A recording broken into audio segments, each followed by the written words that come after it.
Hello दोस्तों, welcome to our channel Tech Thrust. जैसा कि हम आपको बता दें कि यूथ कंपटीशन एएलपी का सेट है। यूथ कंपटीशन बुक से एएलपी का सेट है। एएलपी में टोटल नंबर ऑफ क्वेश्चन जो होता है पीटी का 75 क्वेश्चन होता है, जिसमें हम 30 के आसपास जो साइंस का पोर्शन होगा और सोशल साइंस का पोर्शन होगा, हम उसी को क्वेश्चन को करने वाले हैं। फर्स्ट क्वेश्चन हम देखते हैं कि क्या बोला जा रहा है। फर्स्ट क्वेश्चन है, रक्तहीन सर्जरी किसके माध्यम से की जाती है। तो रक्तहीन सर्जरी के मतलब क्या होता है कि बिना चीर फाड़ करके बिना रक्त निकले तो रक्तहीन सर्जरी हम किसके माध्यम से कर सकते हैं। तो रक्तहीन सर्जरी हम कर भी सकते हैं, तो किसके माध्यम से, तो लेजर के माध्यम से हम रक्तहीन सर्जरी करते हैं। तो जब भी रक्तहीन सर्जरी लेजर के माध्यम से होता है तो उसमें ब्लड का रिड्यूस होना बहुत ही कम होता है, बहुत ही कम मात्रा में ना मात्रा को ब्लड निकलता है, तो उसी को हम बोलते हैं रक्तहीन सर्जरी। नेक्स्ट क्या बोल रहा है सेकंड क्वेश्चन, स्मृति में सुधार के लिए आयुर्वेद के किस पौधे का उपयोग किया जाता है। स्मृति में सुधार के लिए इसका कहने का मतलब क्या है कि आपका सोचने समझने की क्षमता को वो सुधार के लिए आयुर्वेद में किस पौधे का उपयोग किया गया है। तो उससे किसका उपयोग किया गया है, तुलसी हो जाएगा, बसाका, ब्राह्मणी, आंवला। तो इसका आंसर कौन सा हो जाएगा, इसका आंसर हो जाएगा सी। नेक्स्ट क्वेश्चन देखते हैं, निम्नलिखित में से कौन सा रोग एक यौन संक्रामक रोग नहीं है। तो आप इसमें बता सकते हैं कि एड्स जो होता है यौन संक्रामक रोग है, हेपेटाइटिस बी भी यौन संक्रामक रोग है, और सिफिलिस भी यौन संक्रामक रोग है, और नहीं है तो क्या यक्षम जो होता है यौन संक्रामक रोग नहीं है। तो इसका ऑप्शन नंबर ए हो जाएगा जो करेक्ट हो जाएगा। नेक्स्ट क्वेश्चन देखते हैं, क्वेश्चन नंबर 4। क्वेश्चन नंबर 4 क्या बोल रहा है, अंतः श्वसन के दौरान फेफड़े के कारण हवा से भर जाता है। तो क्या बोल रहा है, अंतः श्वसन के दौरान फेफड़े की स्थिति क्या हो जाती है और के कारण हवा से भर जाती है। तो अंतः श्वसन जो होता है, अगर श्वसन की बात करें तो एक होता है अंतः श्वसन, एक होता है उच्छ्वासन। अंतः श्वसन में क्या होता है कि अंतः श्वसन में होता है कि जब वो हवा जो होता है नाक से अंदर में लेता है, उच्छ्वासन में होता है जो हवा जो बाहर निकालता है। और जब लेने के क्रम में होता है तो उसमें कार्बन डाइऑक्साइड भी लेता है, ऑक्सीजन भी लेता है, नाइट्रोजन भी लेता है, और लेकिन जो निकालने के टाइम होता है जो मैक्सिमम अमाउंट में जो होता है कार्बन डाइऑक्साइड निकलता है। तो जब जो होता है जब मनुष्य सांस लेता है, इसका मतलब क्या, अंतः श्वसन करता है। तो उस क्रिया में क्या होती है, उस क्रिया में जो होती है पसलियाँ जो होती है ऊपर हो जाती है और बाहरी गति करने लगती है। और नेक्स्ट क्या होता है, डायफ्रामा जो होता है नीचे चला जाता है, डायफ्रामा नीचे चली जाती है, और उसका आयतन जो होता है अंतः श्वसन में जब भी हम अंतः श्वसन करते हैं तो हमारा फेफड़ा का जो होता है बच्छ गुहा का आयतन जो होता है हमारा बढ़ जाता है। और इसके ओपोजिट जस्ट होता है उच्छ्वासन में क्या होता है, पसलियाँ जो होता है नीचे की ओर चला जाता है और अंदर की ओर चला जाता है। और डायफ्रामा का आकार जो होता है पहले की स्थिति से पूर्व की स्थिति में आ जाता है, और जो इसका बच्छ गुहा का आकार जो होता है जो छोटा हो जाता है। और बता दें आपको कि एक मिनट में लगभग 15 से 18 बार जो होता है, एक स्वस्थ मनुष्य को 1 मिनट में 15 से 18 बार जो होता है सांस लेता है। और जो होता है जो व्यायाम करते टाइम होता है लगभग कितना उसका रेट बढ़ जाता है, तो 25 टाइम रेट बढ़ जाता है। और एक मिनट में सांस एक मिनट में सांस लेना और छोड़ना जो होता है वही श्वसन दर के अंतर्गत कहलाता है। जो 1 मिनट में जितना टाइम लेता है वही श्वसन दर के अंतर्गत आता है। तो मतलब कि 1 मिनट में 15 से 18 बार एक स्वस्थ मनुष्य के लिए होता है। नेक्स्ट क्वेश्चन देखते हैं, 5th नंबर क्वेश्चन, बिना कोशिका भित्ति वाले बहुकोशिकीय प्राणी को निम्न में से किस समूह के अंतर्गत रखा गया है। तो बिना कोशिका भित्ति वाले बोल रहा है, कौन सा, बिना कोशिका भित्ति वाले बहुकोशिकीय प्राणी को किस समूह के अंतर्गत रखा गया है। ऑप्शन देखेंगे, एनीमिलिया, प्लांटी, मोनेरा, प्रोटिस्टा। तो इसका आंसर कौन सा हो जाएगा, एनीमिलिया प्राणी जो होता है जो बहुकोशिकीय जीव के अंतर्गत में आ जाता है, और बिना जो होता है कोशिका भित्ति वाले बहुकोशिकीय प्राणी के अंतर्गत में रखा जाता है, किसको, एनीमिलिया को। नेक्स्ट क्वेश्चन देखते हैं, निम्नलिखित में से किस कोशिकीय घटना को कोशिका के प्रोटीन के कारखाना के रूप में जाना जाता है। तो अगर बोला जाता है कि प्रोटीन के कारखाना के रूप में किसको जाना जाता है, तो राइबोसोम के प्रोटीन के कारखाना के रूप में जाना जाता है। माइटोकॉन्ड्रिया को बोला जाता है माइटोकॉन्ड्रिया को बोला जाता है पावर हाउस बोला जाता है। और हरित लवक जो होता है, हरित लवक पेड़ पौधा में होता है। और गोल्जी काव जो होता है, गोल्जी का जो होता है कोशिका में परिवहन का काम करता है। कौन सा, तो गोल्जी का। इसका आंसर कौन सा हो जाएगा, राइबोसोम को बोला जाता है प्रोटीन का कारखाना। नेक्स्ट क्वेश्चन देखते हैं, इनमें से किस निष्क्रिय गैस रेडियोधर्मी प्रकृति के होते हैं। तो निष्क्रिय गैस कितने प्रकार, निष्क्रिय गैस कितने होते हैं, ये जो होते हैं 18 ग्रुप में निष्क्रिय गैस होते हैं। कौन कौन से, आर्गन, क्रिप्टॉन, जेनॉन, रेडोन। क्या बोल रहे हैं, निष्क्रिय गैस रेडियोधर्मी प्रकृति की होती है। तो इसका आंसर कौन सा हो जाएगा, रेडियोधर्मी प्रकृति कौन सी होती है, तो रेडोन जो होती है रेडियोधर्मी प्रवृत्ति की होती है।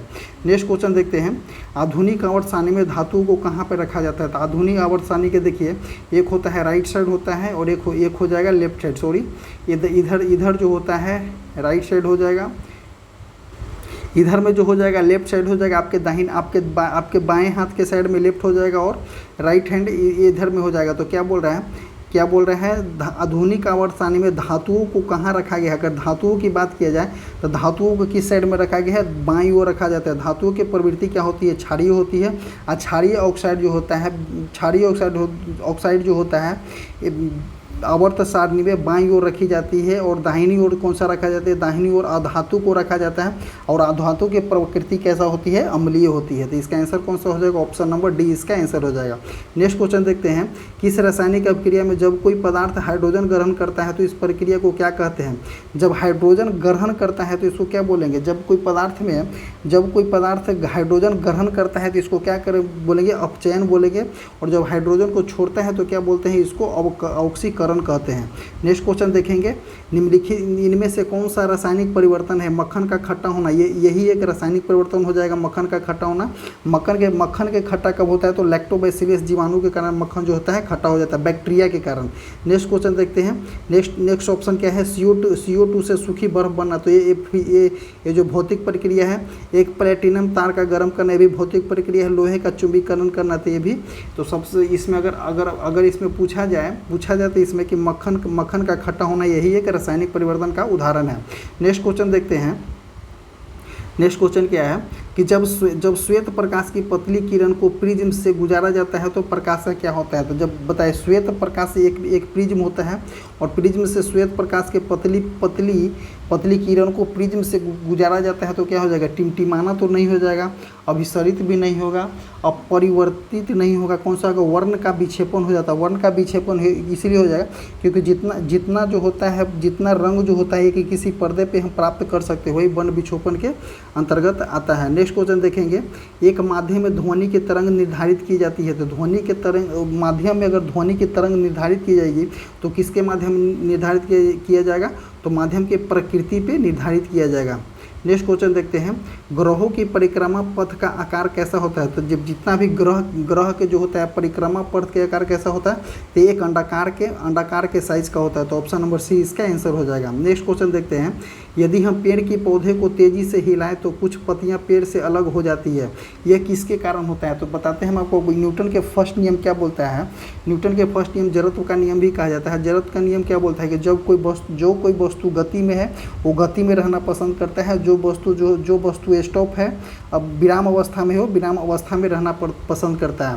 तो इसमें क्या बोले, जब हम पेड़ की शाखा को तेज़ी से हिलाते हैं तो पेड़ को तेज़ी से हिलाने के पहले जो होता है वो जड़त्व में रहता है, जैसे कि विराम अवस्था में होता है। जैसे ही हम उसमें मोशन देते हैं, उसको हिलाते हैं तो क्या गति में आ जाता है, वही बोलता है कि पेड़ की पत्तियां अलग हो जाती है। किसके कारण हो जाती है, तो जड़त्व के माध्यम के कारण अलग हो जाएगी। नेक्स्ट क्वेश्चन देखते हैं, फोकस दूरी को एसआई इकाई में क्या बोला जाता है। तो फोकस दूरी अगर बोला जाता है कि लेंस के फोकस दूरी या उत्तल लेंस के फोकस दूरी या अवतल लेंस के फोकस दूरी, उत्तल दर्पण या अवतल दर्पण के फोकस दूरी ऑलवेज हम मीटर में लेकर के नापते हैं, तो इसका एसआई मात्रा क्या हो जाता है, मीटर हो जाता है। नेक्स्ट क्वेश्चन देखते हैं, क्वेश्चन नंबर 56। क्वेश्चन नंबर 56 देखेंगे, इनमें से कौन सा पाषाण युग के 3 प्रमुख कालों के अंतर्गत 3 प्रमुख कालों के अंतर्गत नहीं आते हैं, तो तीन में से कौन सा नहीं आता है? देखिए, तो पूरा पाषाण काल के अंतर्गत आता है, नवपाषाण काल हो गया, मध्यपाषाण काल हो गया। नहीं आता है तो कौन सा? तो ताम्र पाषाण काल के अंतर्गत नहीं आता है। इसका ऑप्शन नंबर हो जाएगा सी। नेक्स्ट क्वेश्चन देखते हैं। अल-बरूनी ने अपनी पुस्तक किताब उल हिंद मीन मकाल, उसका नाम क्या है? मीन मकाल किस भाषा में लिखा गया था? अल-बरूनी ने अपनी पुस्तक किस भाषा में लिखा है? तो अरबी भाषा में इन्होंने लिखा है। नेक्स्ट क्वेश्चन देखते हैं कि जब फ्रांसीसी नेतृत्व में फ्रांस ने पर कब्जा कर लिया था, तब कर्नाटक युद्ध लड़ा गया था। कब लड़ा गया था? तो मद्रास पे कब्जा करने के बाद लड़ा गया था ऐसा युद्ध। नेक्स्ट क्वेश्चन, निम्नलिखित में से कौन सी भारतीय संविधान की एक प्रमुख विशेषता नहीं है? तो संघवाद की प्रमुख स्थापना सही है। सरकार के संसदीय स्वरूप है, तो लोकसभा और राज्यसभा होता है, तो भी सही है। मूल अधिकार फंडामेंटल राइट भी सही है, तो कौन सा नहीं है? समानता सही को प्रोत्साहन, यही नहीं है, तो ऑप्शन नंबर डी इसका आंसर हो जाएगा। नेक्स्ट क्वेश्चन देखते हैं। धर्म निम्नलिखित में से किसके अंतर्गत भारत को एक धर्मनिरपेक्ष राज्य के रूप में वर्णित किया गया है?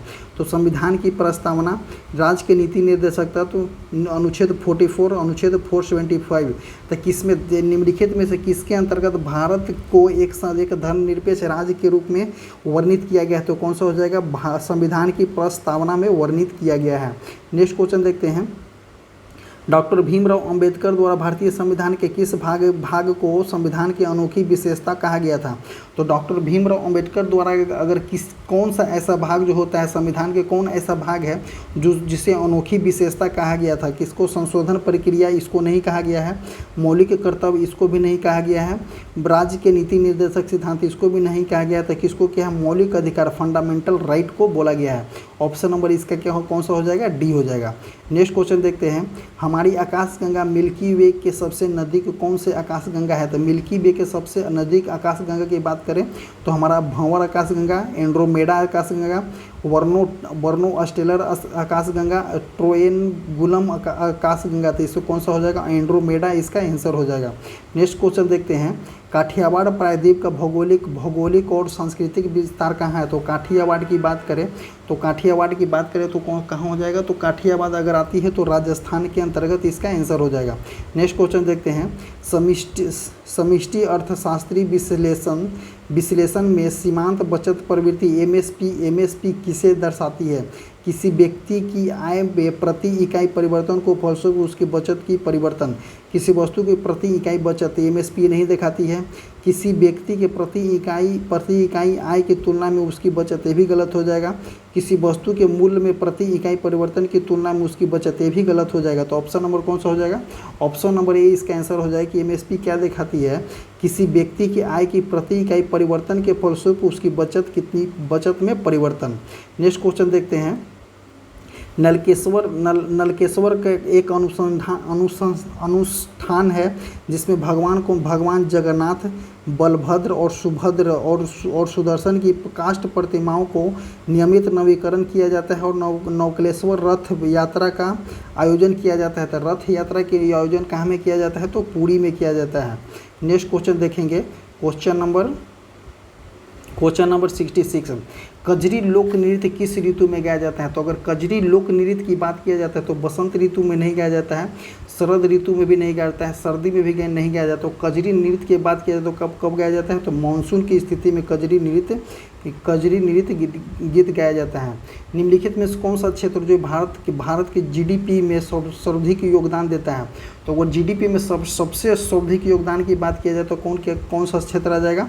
ऑप्शन नंबर सी जो होता है सबसे ज़्यादा तृतीय क्षेत्र हो जाएगा। प्रथम क्षेत्र में कृषि के अंतर्गत आने वाले सामान जो होते हैं प्रथम क्षेत्र में आते हैं, और द्वितीय क्षेत्र में होते हैं जो विनिर्माण कार्य वाले आते हैं, और तृतीय क्षेत्र में ये दोनों मिलाकर के आते हैं जैसे कि सहकारिता वगैरह, बैंक वगैरह, ये सब ऑप्शन नंबर तृतीय क्षेत्र में आते हैं। तो ऑप्शन नंबर इसका कौन सा हो जाएगा? सी हो जाएगा। जीडीपी में सबसे ज़्यादा योगदान जो होता है तृतीय क्षेत्र को देखा गया है। नेक्स्ट क्वेश्चन देखेंगे। Lady doctors the untold story of India's first women in medicine के पुस्तक के लेखक कौन है? तो इस पुस्तक के लेखक कौन है? Lady doctors the untold stories of India's first women in medicine के पुस्तक के लेखक की बात किया जाए तो कौन से? तो कविता राव इस पुस्तक के लेखक है।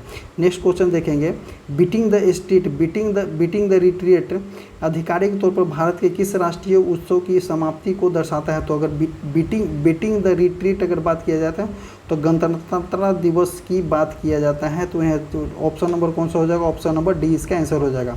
नेक्स्ट क्वेश्चन देखते हैं, 1913 में साहित्य के लिए नोबेल पुरस्कार प्राप्त करने वाले पहले भारतीय का नाम बताएंगे। अगर 1913 में अगर साहित्य के क्षेत्र में नोबेल पुरस्कार किनको मिला था? तो डॉक्टर राजेंद्र प्रसाद नहीं, रविंद्रनाथ टैगोर को दिया गया था 1913 में साहित्य के क्षेत्र में। नेक्स्ट क्वेश्चन देखेंगे, संयुक्त राष्ट्र के निम्नलिखित प्रमुख अंगों में से कौन सा अंग जो है न्यूयॉर्क में स्थित नहीं है? तो कौन सा ये अंग नहीं है? आर्थिक एवं सामाजिक परिषद ये न्यूयॉर्क में है, सचिवालय भी न्यूयॉर्क में है, न्यायशीता परिषद भी न्यूयॉर्क में है, नहीं है न्यूयॉर्क में कौन सा? तो दहेग कहाँ में है? दहेग का हेड क्वार्टर कहाँ है? नीदरलैंड में दहेग का हेड क्वार्टर है। और इसका गठन कब हुआ था? 1945 में अंतर्राष्ट्रीय न्यायालय का गठन किया गया था। नेक्स्ट क्वेश्चन देखेंगे, टेबल टेनिस को ओलंपिक खेल के रूप में किस वर्ष सम्मिलित किया गया? तो टेबल टेनिस को कब ओलंपिक खेल में शामिल किया गया है? 1996, 1988, 1972, 1900 ईस्वी में। तो कब किया गया? तो 1988 में टेबल टेनिस को ओलंपिक के रूप में शामिल किया गया है। नेक्स्ट क्वेश्चन देखेंगे, वॉलीबॉल खेल में स्पाइक को के नाम से भी जाना जाता है। तो बॉलीवुड खेल में स्पाइक को किस नाम से जाना जाता है? Open protection drop spam. तो किसके नाम से जाना जाता है? स्पैम के नाम से जाना जाता है। नेक्स्ट क्वेश्चन कौन सा है? नेक्स्ट क्वेश्चन देखेंगे 74 नंबर क्वेश्चन, भाभा परमाणु अनुसंधान केंद्र का पूर्व नाम क्या था? तो पहले भाभा परमाणु अनुसंधान केंद्र का पहले क्या नाम था?